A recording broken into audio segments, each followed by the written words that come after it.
It was supposed to be the grand summer offensive, with tens of thousands of troops amassed in the Sumy and Picrok regions. The summer of 2025 was going to be when Russia made massive breakthroughs that would lead to Ukraine losing the war. Instead, Russia got nowhere. Its summer offensive has ended in total failure, with minimal territorial gains and massive losses. And though Russia will keep on pushing, as it always does, the reality is that Vladimir Putin will be furious that his useless troops have once again failed to do what he needed them to do. On August 31st, United 24 Media published a report highlighting comments made by the Ukrainian army's general staff in response to Russia trying to claim some semblance of success from its summer offensive. Russia tried to act like it had actually gotten somewhere during the summer. Ukraine countered with a detailed statement highlighting how Russia had failed to achieve any significant results, and certainly not the results that Putin had intended when he dedicated 50,000 soldiers to the Sumy region and another 110,000 to taking the vital city of Picrok. The General Staff outlined Russia's lies and what they really mean in a statement published on Telegram. On August 30th, Russian propaganda disseminated a report by the Chief of the General Staff of the Russian Armed Forces on the results of the spring-summer campaign of 2025, the statement read. It's based on attempts to pass off wishful thinking and outright lies. After all, after 3.5 years of full-scale aggression by the Kremlin, its next seasonal offensive campaign ended in practically nothing. What claims did Russia make? We'll get to those in a moment. First, Ukraine's General Staff pointed out that there was simply no way Russia's summer offensive could be considered a success just by looking at the numbers alone. And those numbers make for terrible reading for Putin. As United 24 reports, Ukraine says that Russia has lost almost 210,000 soldiers from the beginning of 2025 up until the end of August. That amounts to an average of around 26,250 per month, which is actually good news for Russia in a sense. Assuming these numbers stay the same, Russia will lose 315,000 soldiers to death or injury by the end of 2025. That's a massive number, made only slightly better for Putin by the fact that it's over 100,000 fewer than the 434,000 casualties Russia suffered in 2024. Could that be considered a victory for Russia? We'd suggest not. More numbers follow from this high casualty count. Ukraine's General Staff also points out that Russia's equipment losses have drained Putin's forces throughout the year. Over 2,100 armored vehicles have been turned into dust in 2025. Russia has lost more than 1,200 tanks, about 7,300 artillery systems, and 157 of its multiple-launch rocket systems. The situation doesn't get much better when Ukraine breaks down the figures for the operational zone of the Kursk military district, which likely combines Russia's ongoing defense of Kursk along with its attempted assaults in Sumy. As Ukraine's General Staff says, this year alone in the operational zone of the Kursk military district, our soldiers eliminated 19,080 fighters and more than 25,000 were wounded. These are bad numbers for Russia, really bad. They showcase a summer offensive that has been far more damaging to Russia than it has been to Ukraine, at least on the human level. Ukraine's President Volodymyr Zelensky made this point on August 12th, pointing out that Russia has spent the summer losing 3 times the number of soldiers per day as Ukraine. Zelensky provided specific figures for August 11th in that instance, stating that Russia had lost 531 soldiers to death, with 428 being wounded and another 9 being captured. By contrast, Zelensky claims Ukraine lost 340 soldiers. Only 18 of those soldiers were killed, with another 243 wounded and 79 being classified as missing. This wasn't a one-off. August 11th represented a pretty typical day for Russia during its summer offensive. The one saving grace for Russia in this situation would be if it had managed to capture a major city. After all, that's the point in Picrok. Russia wants that city because taking it cuts off a vital Ukrainian logistical artery, as well as brings Putin one step closer to achieving his goal of overrunning Donetsk. But Picrok certainly hasn't fallen, and nor has any other major city, as the General Staff points out. Despite Gerasimov's statements, Russian troops have not gained full control over a single major city, it said in its Telegram post. The General Staff is speaking about Valery Gerasimov, who is the Chief of the General Staff of Russia's armed forces, making the spurious claims we'll examine in a moment. Ukraine's refutations of everything that Russia is saying makes even more sense when you consider what Putin wanted to achieve during the summer. Early reports of Russia preparing for its summer offensive came from the Royal United Services Institute and a May 20th report written by one of the group's members, Dr. Jack Watling. He said that Russia's goal was less about taking territory, though that was still a major part of the summer offensive, and more about giving Putin some leverage to use in future peace negotiations with Ukraine. He noted that Russia was making maximalist demands, such as Ukraine being forced to hand over pretty much all of the Donbass, but Putin didn't have the leverage to make those demands happen. As Watling noted at the time, Russia will seek to intensify offensive operations to build pressure during negotiations, but the pressure cannot be sustained indefinitely. That was Russia's biggest problem, as this was called the summer offensive and not simply an offensive, because there was a time limit.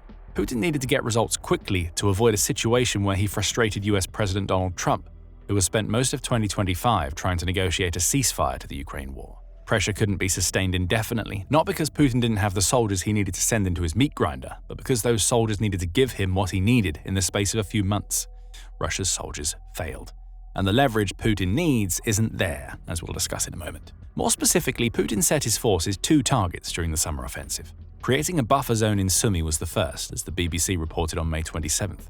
That buffer zone was supposed to serve as a barrier to prevent Ukraine from pulling off anything like its August 2024 counter-invasion of Kursk that marked the first time Russia had lost some of its own territory since World War II. Putin was humiliated by that incursion, and it cost him tens of thousands of soldiers to push Ukraine back out. With a buffer zone in place, Putin will be able to go into any future negotiations with the ability to say that nothing like Kursk could ever happen again. The second goal was to finally achieve something Putin has been pushing for during most of the Ukraine invasion, the capture of Picrok. We've already touched on why this city is so vital for both Ukraine and Russia. Reuters added to the logistical reasons and Russia's desired capture of Donetsk by adding that Picrok would also boost Russia's efforts to capture Chasiv Yar, along with other regions in the Donbass. Now that we know what the goals of the summer offensive were, let's take a look at what Russia is claiming to have achieved in a campaign that it's trying to convey as a success. According to Ukraine's general staff, Russia is trying to claim that it's taken enough territory in both Sumy and Kharkiv to create what it calls security zones, which are the bigger zones we mentioned earlier. Ukraine says that these claims are massively overstated, to the point where Russia is making them in a desperate attempt to mask the setbacks it has experienced in both of these regions. Russia is also claiming that the summer offensive has destroyed Ukraine's missile industry, which seems like a very bold claim to make, seeing as Ukraine just announced that it's introducing a new, long-range missile named the Flamingo into production. Russia also claims that it's conducted a series of precision strikes on military targets. That supposed success is vague enough to mean practically anything, with Ukraine claiming that the language used is an attempt to disguise the fact that most of these military targets are Ukrainian cities and civilians. As Ukraine's general staff sums it up, the final report of General Valery Gerasimov is an example of inflated claims and misrepresentation. Ukrainian defense forces continue to hold the front, inflict losses on the occupiers, and demonstrate that Russia's spring-summer offensive of 2025 has not achieved its objectives. It's difficult to argue that point. After all, if you compare Russia's claims of success with the 3 goals we discussed earlier, the only one that Russia is stating that it has achieved is the creation of a security zone in Sumy, and even that is a spurious claim. Sumy is nowhere near as conquered as Russia seems to be trying to claim. If anything, whatever security zone Russia believes it has is already under serious risk, as Ukraine is launching counterattack after counterattack in Sumy. We saw this back on August 16th when Ukraine revealed that it had managed to push Russian forces back by about 1.2 miles. That was just one of a number of actions that have seen Ukraine strip away many of the small gains Russia managed to make during the summer. More recently, Ukraine carried out a brilliant operation that resulted in the death of one of Russia's most dangerous generals, along with the encirclement and destruction of forces that are trying to push deeper into Sumy. We published a video covering this incident, so check it out if you want to learn more. One thing is for certain, there is no real security zone in Sumy. Russia has managed to snatch some territory, however, it's nowhere near enough to provide the buffer Putin needs between Sumy and Kursk, and much of that territory is being reclaimed by Ukraine. So Sumy is a wash for Russia. What about Picrok? You'll notice that there is no real mention of that city in Russia's claims because it hasn't managed to take Picrok. It came slightly close in late July and early August when a Russian salient penetrated the city. That salient allowed Russian infiltrators to get inside, though they weren't able to bed down before Ukraine managed to close the gap created by the salient, leaving those infiltrators trapped.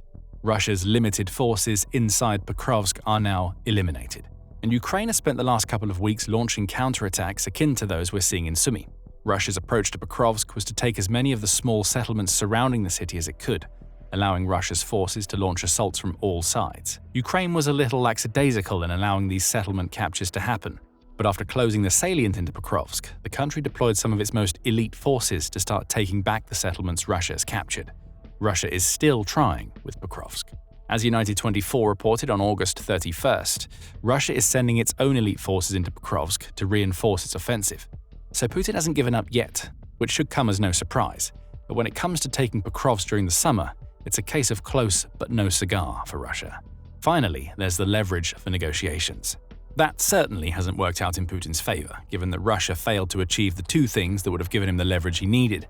And all through the summer, Trump has been getting more and more frustrated with Putin refusing to agree to a ceasefire. There was a small, bright spark for Putin as Trump held a meeting with him in Alaska in what was viewed as an important breaking of the ice, if you'll pardon the pun, in direct US and Russia relations. Though Trump came away from that meeting feeling somewhat positive, Putin has once again failed to follow up on any thought of granting a ceasefire. Frustration reigns again. On August 26th, just under 2 weeks after the Alaska meeting, ABC News reported that Trump is very angry with Putin, as Russia's drone strikes against Ukraine remain intense. Russia is 0 for 3. There is no buffer zone in Sumy. Pokrovsk still stands. Putin has no leverage and Trump is furious. Hardly the best result for a summer offensive that was supposed to be the turning point for a Russian military that had already lost hundreds of thousands of troops in a war that was only supposed to last for a few days. And it leads us to the obvious question. Why did Russia's summer offensive fail? Part of the reason comes down to something that we mentioned earlier. Russia's strategy for taking Pokrovsk involved surrounding the city by capturing smaller settlements around it bit by bit. It was a sound strategy. The more settlements that Ukraine lost, the more vulnerable Pokrovsk became. And as we mentioned earlier, Russia was able to use this strategy to create a salient that allowed it to penetrate Pokrovsk, albeit briefly. But it's all fallen down since then. Even if the initial infiltration of Pokrovsk eventually failed, Russia would have been in a great position to try again if it had only kept the settlements it claimed while pushing to gain more. Eventually, Pokrovsk's defenders would have been encircled and Russia would break through. But as it turns out, the opposite has happened. That's according to several experts who spoke to UKR Inform on August 28th. All pointed to Russia's inability to surround Pokrovsk as the key reason why it failed to achieve its objectives on the Eastern Front. According to Pavlo Lakichuk, who's the head of security programs at the Center for Global Studies, the plan was supposed to lead to the collapse of the entirety of Ukraine's armed forces. The strategic defeat of the armed forces of Ukraine on a large section of the front, according to the plan of Russian generals, would have led to a chain reaction of the collapse of Ukraine's defenses, not only in the North Donbas sector, but also along the entire defense line, says Lakichuk. Instead, what we saw were Russian gains crumbling almost as soon as they'd been made. Russia was supposed to maintain its gains in both Sumy and near Pokrovsk in preparation for the winter months. In summer, Russia can leverage mechanized units, tanks, armored vehicles, motorcycles, and even civilian vehicles fall under that banner.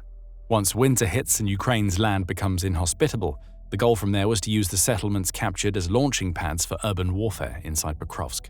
So Russia hasn't just failed to take Pokrovsk during the summer, it's now failed to put itself in a position where it might be able to take the city during the winter. As Alexander Kovalenko, who is a defense columnist with the Information Resistance think tank, puts it, as of the end of the summer, we can state that the Russians have not achieved any success in any of the specified directions. At best, we can talk about the implementation of no more than 10% of what their command planned. Russia's soldiers never reached the outskirts of the cities they planned to take, and that's why they failed in both Pokrovsk and Sumy. Beyond the failed encirclements, Russia had another problem during the summer. It really struggled to cross rivers. If you watch the video we mentioned earlier where we cover Ukraine taking out a key Russian general, you'll know that taking out an important bridge was key to Ukraine's counterattacks in the region. Russia needs bridges because they allow the country to shuttle troops and equipment into the areas along the front where they're needed. Take out the bridges and you force Russia to find alternate routes, which is ideal for setting up ambushes and leaves huge groups of forces stuck until they're able to rebuild the destroyed bridge or create makeshift ones themselves. All the while, those bridge builders are easy targets for Ukraine's drones. Vikram Mittal, writing for Forbes back in July, highlighted that Russia made multiple attempts to cross rivers even before the Sumy incident. The Dnipro and Oskil rivers have been constant barriers to Russia, not least because river crossings on boats mean only small contingents of troops can arrive on the other side to set up defenses. As soon as Ukraine spots Russian soldiers crossing, drones and artillery are deployed. Ultimately, Russia's failed river crossings meant it didn't have enough of anything it needed to make the summer offensive successful. Not enough troops, not enough equipment, not enough firepower. And that brings us to the third reason why the offensive failed so badly. Russia isn't carrying out massive assaults anymore. The Center for Strategic and International Studies, or CSIS, highlighted Russia's new approach in early June. At the tactical level, Russian units have routinely conducted advances using small squads of troops, often poorly trained, that are supported by armored vehicles or light mobility vehicles, CSIS said. As the summer wore on, the armor started disappearing, leaving infantry to conduct infiltration efforts, as we saw in Picrok. This focus on smaller units was born out of necessity, as Ukraine's constant drone assaults are a nightmare for large mechanized columns. The tanks and armor Russia needs to capture large chunks of territory aren't much use when first-person view drones are blowing them up in their dozens. So switching to smaller units that are more difficult to detect and capable of infiltrating is a smart move on Russia's part. But it's a move that comes with a drawback, one that you'll recognize if you remember what we said about the Pokrovsk salient earlier. When Russia broke through into Pokrovsk, it did so with a very small number of troops. That, of course, means that the gap it created in Ukraine's defenses was also small. With no real armor to back up the invading troops, thus widening the gap, Ukraine was able to close the opening quickly and take out the invaders. Russia hasn't found a solution to this problem throughout the entirety of the summer. Its entire strategy relies on overwhelming Ukraine with sheer numbers so it gains territory. When those numbers go away, Russia can still capture small settlements. However, it can't launch the sorts of assault it needs to take major cities, which is why Pokrovsk still stands. Plus, taking small settlements with limited numbers of troops provides Ukraine with opportunities to launch counterattacks, just as we've seen throughout the summer. It all adds up to abject failure for Putin. The summer offensive is done. The fall is coming and it will soon be winter. And despite some minor territorial gains, Putin has failed to achieve any of the goals he set for the summer. Perhaps he'll soon find out how bad that is for Russia when the next rounds of peace negotiations begin. As the summer offensive collapses around it, Russia also has to deal with Ukraine reshaping the battlefield in ways that it never anticipated.